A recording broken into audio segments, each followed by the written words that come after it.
আসসালামু আলাইকুম। সংবাদে আপনাদের সবাইকে স্বাগত জানাচ্ছি। আমি ফিরোজ তোহা। শুরুতেই সংবাদ শিরোনাম। বাংলাদেশের সর্বশেষ গুরুত্বপূর্ণ আপডেট সংবাদে আপনাকে স্বাগত। শুরুতেই সংবাদ শিরোনাম, এরপর বিস্তারিত। শুরুতেই জানিয়ে দিব ৩১শে ডিসেম্বর কি ঘোষণা আসছে বৈষম্য বিরোধী ছাত্রদের পক্ষ থেকে। 31 ডিসেম্বর নাও অর নেভার। শনিবার সন্ধ্যার পর থেকে হঠাৎই ফেসবুকে এমন স্ট্যাটাস ছড়িয়ে পড়ে। বৈষম্য বিরোধী ছাত্র আন্দোলনের শীর্ষ নেতাদের অনেকেই এমন পোস্ট দেন। এরপর জানিয়ে দিব উচ্চ আদালতের বিচারক নিয়োগ বিধি সংস্কার খুবই গুরুত্বপূর্ণ, বললেন আইন উপদেষ্টা।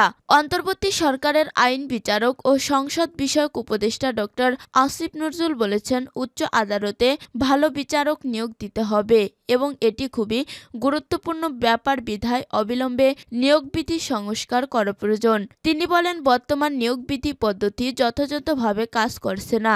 আদালতের মাধ্যমে নিপীড়ন নির্যাতনের ক্ষেত্রে বিগত সময়ে উচ্চ আদালতের বিচারক নিয়োগের বিধান সহায়তা করেছে।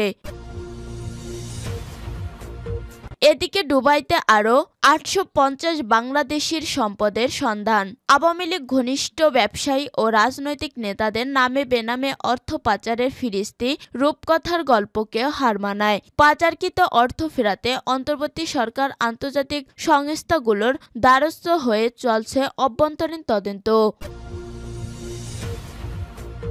এরপর জানিয়ে দিব ভেঙে পড়েছে পণ্য সরবরাহ ব্যবস্থা। গত সোমবার চাঁদপুরে মেঘনা নদীতে টাইটার জাহাজে ৭ শ্রমিক হত্যার বিচারক নিহত প্রত্যেকের পরিবারকে ২০ লাখ টাকা ক্ষতিপূরণ প্রদান ও নৌপথে নিরাপত্তা নিশ্চিতের দাবিতে বৃহস্পতিবার দিনগত রাত ১২টা থেকে সারা দেশে কর্মবিরতি পালন করছেন লাইটারেজ নৌযান শ্রমিকরা, যা গতকাল শনিবারও অব্যাহত ছিল। এদিকে দেশের সাথে আমরা জামাতসহ ইসলামী দলগুলোর সাথে একান্ত, বললেন মির্জা আব্বাস। বিএনপির স্থায়ী কমিটির সদস্য মির্জা আব্বাস বলেছেন, জামাতসহ অন্যান্য ইসলামী দলের নেতাদের সাথে আমাদের মতভেদ থাকতে পারে, তবে দেশের স্বাধীনতা সার্বভৌমত্ব রক্ষার স্বার্থে আমরা একান্ত। তিনি বলেন, এক্ষেত্রে আমরা কোনো আপোষ করব না। এবং সর্বশেষ জানিয়ে দিব অনুশোচনায় ভুগছেন জো বাইডেন। অনুশোচনায় ভুগছেন যুক্তরাষ্ট্রের বিদায়ী প্রেসিডেন্ট জো বাইডেন। ডোনাল্ড ট্রাম্পের বিপরীতে নির্বাচনে অংশ না নেয়ায় তার এই অনুশোচনা। বাইডেন মনে করেছেন, নির্বাচনের অংশ নিলে জনগণ তাকেই বেছে নিত। ২০২৪ সালের প্রেসিডেন্ট নির্বাচনের কয়েক মাস আগে ডেমোক্রেটিক পার্টির প্রার্থী পদ থেকে সরে দাঁড়ান সাবেক মার্কিন প্রেসিডেন্ট জো বাইডেন। নিজের প্রার্থিতা প্রত্যাহার করে ডেমোক্রেটিক পার্টির পক্ষ থেকে কমলা হ্যারিস নাম ঘোষণা করেন তিনি। কিন্তু এবার এ সিদ্ধান্ত নিয়ে গভীর অনুশোচনা করছেন জো বাইডেন। প্রিয় দর্শক, এতক্ষণ শুনছিলেন সংবাদ শিরোনাম, এরপর বিস্তারিত। তবে তার আগে বন্ধু জানিয়ে দিন আপনি কোন স্থান থেকে আমাদের সংবাদটি দেখছেন এবং শুনছেন। জানিয়ে দিন এই সংবাদ সম্পর্কে আপনার মূল্যবান মতামত। আর বন্ধু, আপনি যদি আমাদের চ্যানেলে নতুন হয়ে থাকেন তাহলে ভিডিওটি দেখতে দেখতে চ্যানেলটি সাবস্ক্রাইব করে রাখুন, যাতে করে আমাদের পরবর্তী সংবাদগুলো সবার আগে আপনার কাছে পৌঁছে যায়। এবারে বিস্তারিত। ৩১শে ডিসেম্বর কি ঘোষণা আসছে বৈষম্য বিরোধী ছাত্রদের পক্ষ থেকে। 31 ডিসেম্বর নাও অর নেভার। শনিবার সন্ধ্যার পর থেকে হঠাৎই ফেসবুকে এমন স্ট্যাটাস ছড়িয়ে পড়ে। বৈষম্য বিরোধী ছাত্র আন্দোলনের শীর্ষ নেতাদের অনেকেই এমন পোস্ট দেন। একই ফেসবুকে এমন পোস্ট দিয়েছেন সরকারের উপদেষ্টা আসিফ মাহমুদও। সেই পোস্টে তিনি লেখেন, প্রোক্লেমেশন অব জুলাই রেভলিউশন।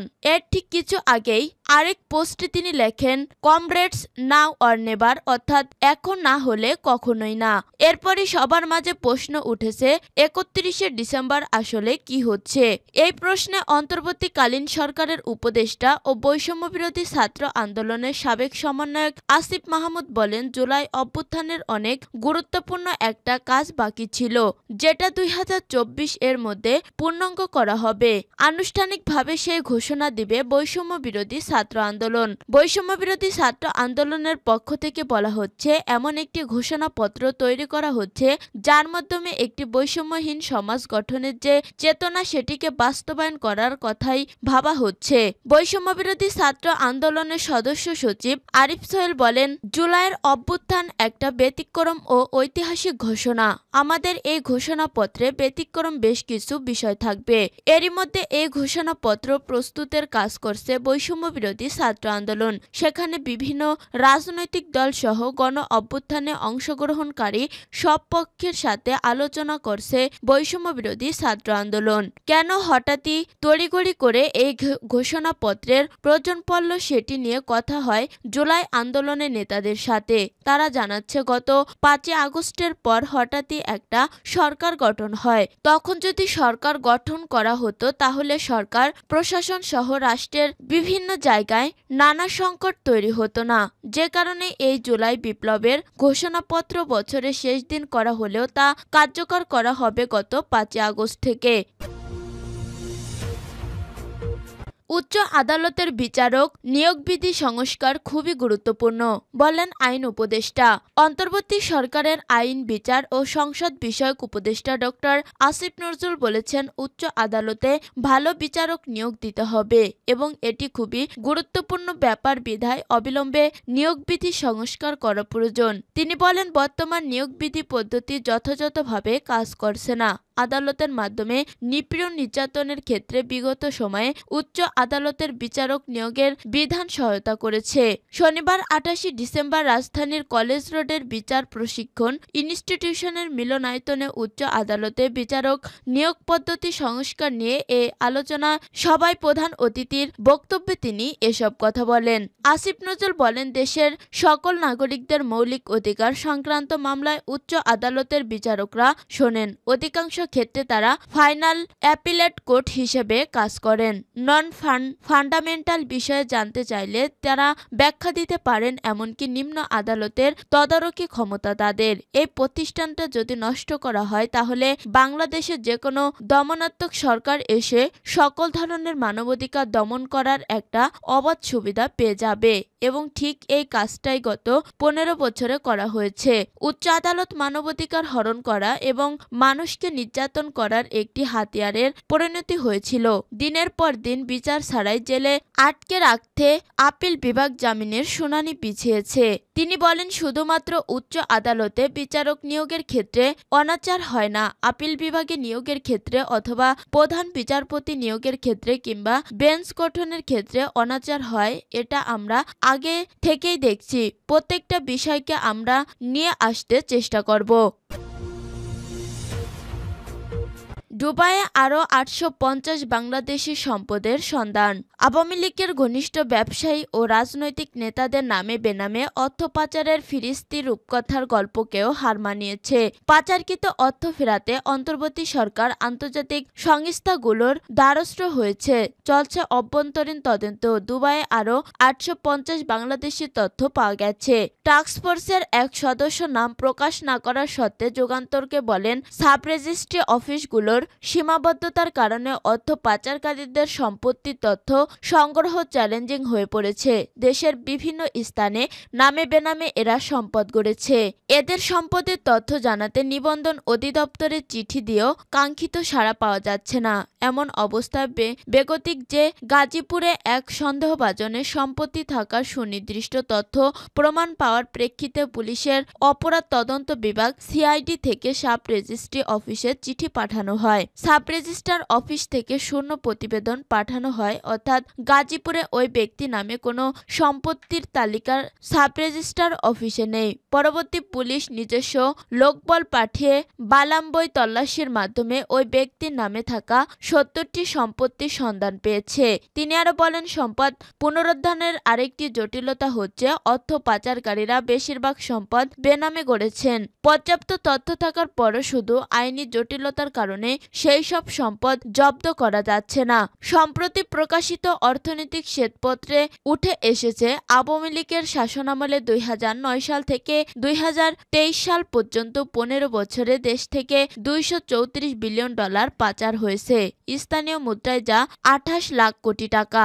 এই অর্থ গত ৫ বছরে দেশের জাতীয় বাজেটের চেয়ে বেশি। আলোচ্য সময়ে প্রতি বছর পাচার হয়েছে $১৬ বিলিয়ন বা ১,৮০,০০০ কোটি টাকা। ভেঙে পড়েছে পণ্য সরবরাহ ব্যবস্থা। গত সোমবার চাঁদপুরে মেঘনা নদীতে লাইটার জাহাজের ৭ শ্রমিক হত্যার বিচার, নিহত প্রত্যেকের পরিবারকে ২০ লাখ টাকা ক্ষতিপূরণ প্রদান ও নৌপথের নিরাপত্তা নিশ্চিতের দাবিতে বৃহস্পতিবার দিনগত রাত ১২টা থেকে সারা দেশে কর্মবিরতি পালন করছেন নাইটারেস নৌযান শ্রমিকের, যা গতকাল শনিবারও অব্যাহত ছিল, যা রাতে প্রত্যাহার করা হয়। ৭ খুনের ঘটনার পরপরই প্রশাসনের কাছে ৪ দফা দাবিতে ৭২ ঘণ্টা সময়সীমা বেঁধে দিয়েছিলেন নৌযান শ্রমিক ফেডারেশন। নৌযান শ্রমিকদের কর্মবিরতিতে সারা দেশে নৌপথে লাইটার জাহাজ চলাচল বন্ধ হয়েছে, ফলে দেশের বিভিন্ন নদীবন্দরে নোঙর করা বিদেশি বাণিজ্যিক জাহাজ থেকে পণ্য খালাস সম্পূর্ণ বন্ধ রয়েছে। এতে প্রায় ভেঙে পড়েছে দেশের পণ্য সরবরাহ ব্যবস্থা। চট্টগ্রাম অফিস জাহাজ নৌযান শ্রমিকদের কর্মবিরতি অব্যাহত থাকায় গতকাল শনিবার দ্বিতীয় দিনের মতো চট্টগ্রাম বন্দরে বহির্নোঙরে বড় জাহাজ থেকে ছোট জাহাজ বা লাইটারের ভেসেল সব ধরনের পণ্য খালাস বন্ধ ছিল। কর্ণফুলী নদীর ১৬টি ঘাটসহ দেশের অভ্যন্তরীণ নৌ রুটে পণ্য পরিবহন হয়নি। ভেঙে পড়েছে চট্টগ্রাম বন্দরের সঙ্গে সারা দেশের অত্যাবশ্যকীয় পণ্য পরিবহনের সাপ্লাই চেইন। এতে পণ্যমূল্যের উপর বিরূপ প্রভাব পড়ার আশঙ্কা ব্যক্ত করেছেন ব্যবসায়ী ও বন্দর স্টেক হোল্ডার সূত্রসমূহ। নৌযান ধর্মঘটের ফলে চট্টগ্রাম থেকে সমুদ্রপথে আসা খাদ্যপণ্য শিল্পের কাঁচামাল সহ জরুরি পণ্যের সাপ্লাই চেইন গত ২ দিনের সম্পূর্ণ অচল অবস্থার মুখে পড়েছে। এর ফলে স্থবির হয়ে পড়েছে নৌবন্দর থেকে সড়ক পণ্যের পণ্য পরিবহন। শত শত truck, pickup, covered van Sadarghat, Banglabazar ঘাট সহ নানা স্থানে ২ দিন ধরে অলস সময় কাটাচ্ছে।